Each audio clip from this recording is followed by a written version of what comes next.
Managano kayo, kapayapaan, kaliwanagan ngayon at magpakailanman.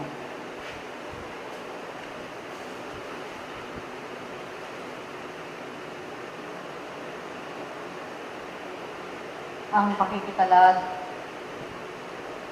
sa lupang ito ay sadyang masalimuot at kinakailangang magtiis sa maraming pagkakataon na kinakailangang maiwaksi ninyo ang kahinaang nagbibigay lagi sa inyo ng pagkauntol sa inyong mga paglalakbay. Ang masamang isipan ng tao ay pumipinsala sa kanyang kapwa at higit sa kanyang sariling ako.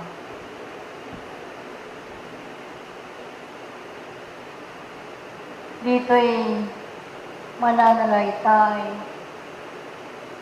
ang iba't ibang uri ng alitiktiking mamamayani sa inyong sarili at hindi ninyo makikita ang tunay na hangarin ng inyong pagkatao sa inyong pagkapanaog sa kapatagan ng lupa. Papaano'y naghahari ang mainit na sibuyog, ang mapuputim na damdamin, at sa inyong kalooban ay naglalaban-laban upang kayo nga sa buhay na iyan ay makapaminsala sa daigdigan na inyong pinananahanan. O kaya nga, lagi na'y niaambil ang kapayapaan sa inyong kalagitnaan ay upang maramdaman ninyo sa inyong sariling ang hinahanap ng inyong mga espiritu'y ang magkaroon ng kapayapaan sa inyong isipan, damdamin at kalooban. Upang dito'y patuloy ninyong hangarin sa inyong sarili ang paglilingkod at pag-ibig na siyang mananagano sa lahat ng pagkakataon at kayo rin sa inyong sarili ang makapagkakamit ng ligaya, ng katahimikan, at pagbibigay ninyo ng inyong sarili sa inyong kapwa na buong lugod at buong panahon upang dito nga ay maramdaman ninyo kayo ay bahagi ng inyong kapwa. Ngayon, marami ang tiisin ng tao sa lupa. Isa na ang karamdaman na lagi na'y dinadaing ng inyong mga sarili. Paano'y dumoroong pa rin ng maraming kahinaan sa inyong pagkatao? Nakakagawa pa rin kayo ng mga pagkakamali? At nakapaghahatol kayo sa inyong kapwa na siyang nagbabalik lamang ang mga lakas sa iyan upang kayo ay magkaroon ng maraming pagkabagabag sa inyong mga kaisipan, damdamin at kalooban. Kung lilinisin ninyo ang mga bagay na ito at unti-unti ay maaalis ninyo ang maraming kahinaan niyan ay mararamdaman ninyong kayo'y nagbabagong anyo. Napapalitan ng isang malinis ang inyong mga kasuotan. Higit sa inyong mga ako na siyang ang hangarin ay magpakabanal at tumunod sa likuran ng isang Jesus. Kaya nga marami ang pag-aaralan ng tao sa lupang ito. Hindi lamang ang pagkakamit ng kayamanan ipag-aagdong buhay at mabuhay kayo sa daigdigan ng mga laman.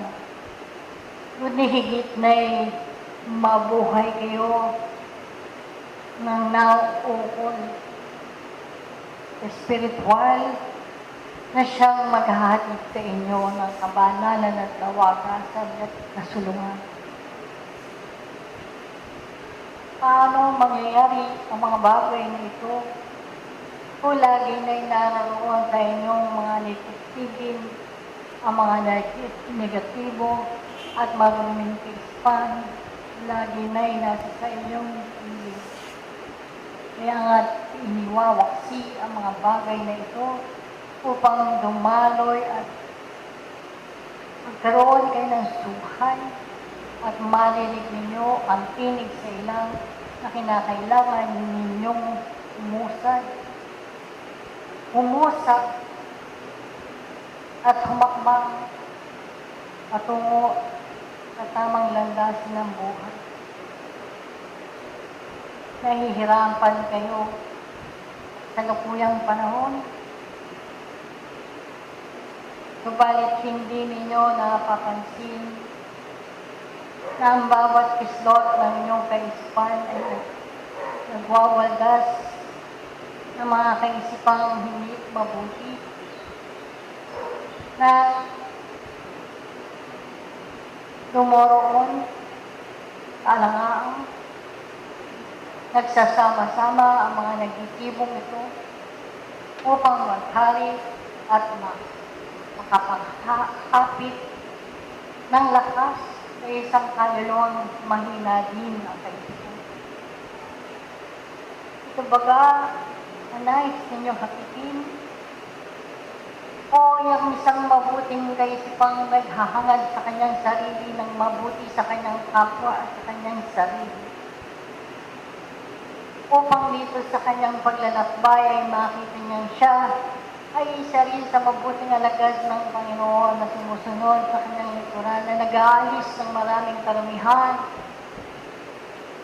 ng maraming pagkakamali ay kanyang naitutuloy. Na ang kanyang pagtatalusiray doon siyang muli sa tamang tahapin ng buhay. At kung nakagawa man siya ng mga pagkakamaling ito'y magkaroon ng pagpapaumanhin, humingi ng kapatawaran. Sapagkat po ang Panginoon ay nagpapatawad sa kanya'y nagkasala.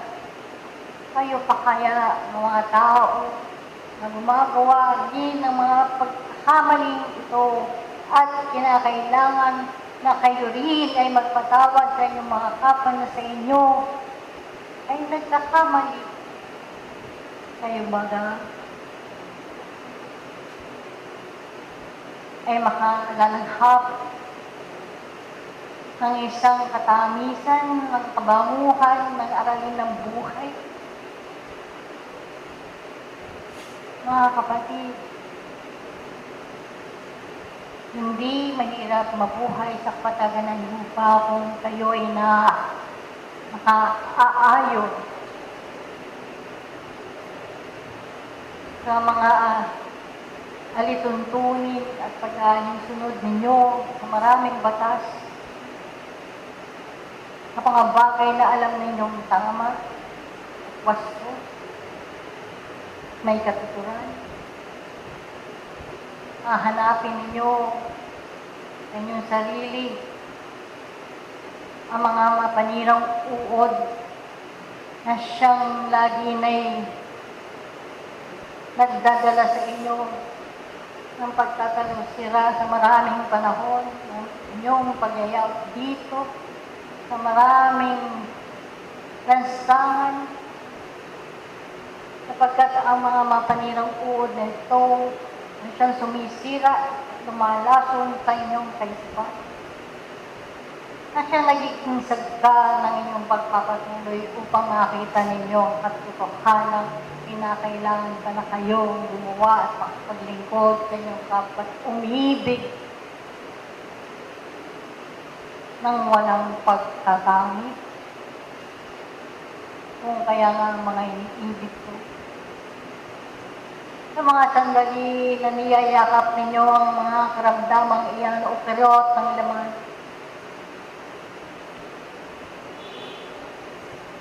nabibigyan kaya ninyo ng pansin ng maraming kaisipan na sa inyo ay dumoro.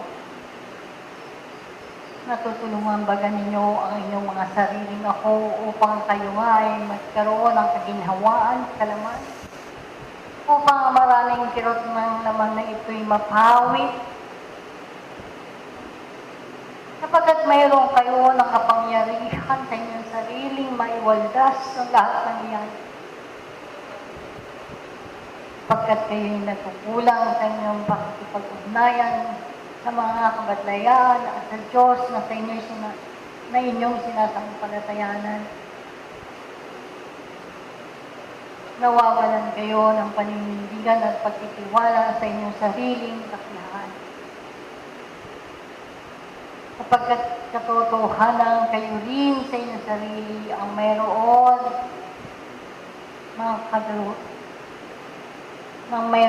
ng paggawa upang masira ang mga laman na iyan. Kayo rin ang pangunahing tauhan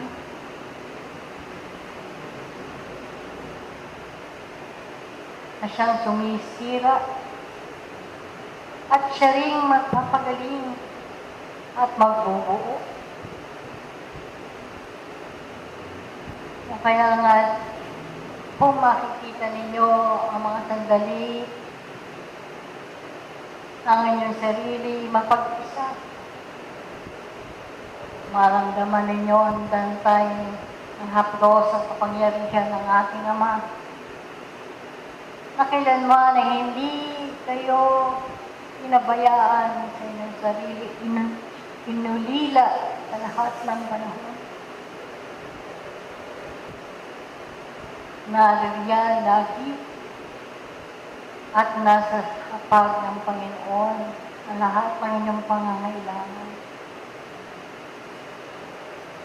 Kayo lamang ang nagkukulang sa inyong sarili. Sa pagpapasalamat, sa pananalangin, sa paglilingkod, at pakikipagtulungan. Sinumang inyong makadaupang palad sa inyong mga paglalakbay. Hanapin ninyo ang liwanag, sapagkat kung aandap-andap ang liwanag na ito sa inyong mga katauhan, ay bigyan ninyo ng pagkakataon ay hakbang ang inyong mga panyapak upang tunay ninyong malasak ang katamisan ng buhay ng inyong pakikitalad sa kapatagan ng lupang ito. Marami ang mga pangyayaring nagaganap sa loob at labas ng inyong mga tahanan. Mga maliliit na aralin na natutunghayan ng inyong mga sarili. Subalit, kayo'y nagbubulag-bulagan lamang ng mga pananawagan ng mga kabatlayaan, sapagkat kayo ay abala sa maraming alagataing panglaman sa pagsisikap ninyong marating ang katagumpayan ng inyong sarili, buhay laman, ay nalilimot ninyo ang tunay ninyong layunin kung bakit kayo ay pumanawag sa kapatagan ng lupang ito, isinilang at maging kabahagi ng inyong angkan sa inyong sinalangan. Kaya nga magmuni-muni, magpais ng maraming karamihan sa inyong kaisipan upang mananalaytayan sa lakas na siyang magpapalakas sa inyong ako, upang kayo ay makagampan ng inyong mga dakilang tungkulin habang ang buhay at lakas ay naririyan sa inyo at tinatangkilik pa ninyo hanggang sa kasalukuyan. Huwag kayong mag-akserang panahon, sapagkat ngayon lamang ang inyong hawak. Ang mamaya, ang bukas, ang mga susunod na sandali ay hindi ninyo nalalaman kung ano na ang sa inyo ay ibibigay at ipagkakaloob. Kaya nga, ang panawagan sa inyo lagi na ang paguntat ng panahon na kung kailan marami ang napuputi ang buhay sa digmaan o anumang pangyayari at kasakunaan. Hanapin ninyo ang maaari pa ninyong pagbigyan ng inyong tungkulin. Maglingkod pa kayo. Pagkat inyong paglilingkod ay nakapagbabaon kayo sa pangalan ng inyong mga kaluluwa. Kaya nga, lagi ang kapayapaan sa inyo iniaambit upang magliwanag at maging mahinahon kayo sa inyong pamuhay sa lupang ito at maibigay ninyo ang pangangailangan ng inyong mga sarili na maging bahagi ng sanlibutan. So, ang maliit kong alay, mapalad tumatong at nawa ang mga kasangkapan ng panahon ay maging handa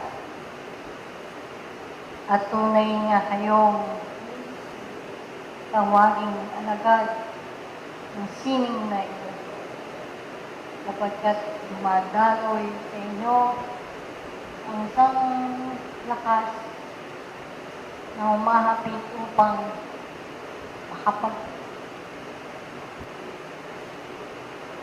lingkod kayo sa inyong mga kapwa, hindi lamang sa mga dumudulog sa pag na ito, kundi sa lahat ng panahong pangangailangan ng inyong sarili ngayon at lagi na. Magpapatuloy tayo sa inyo.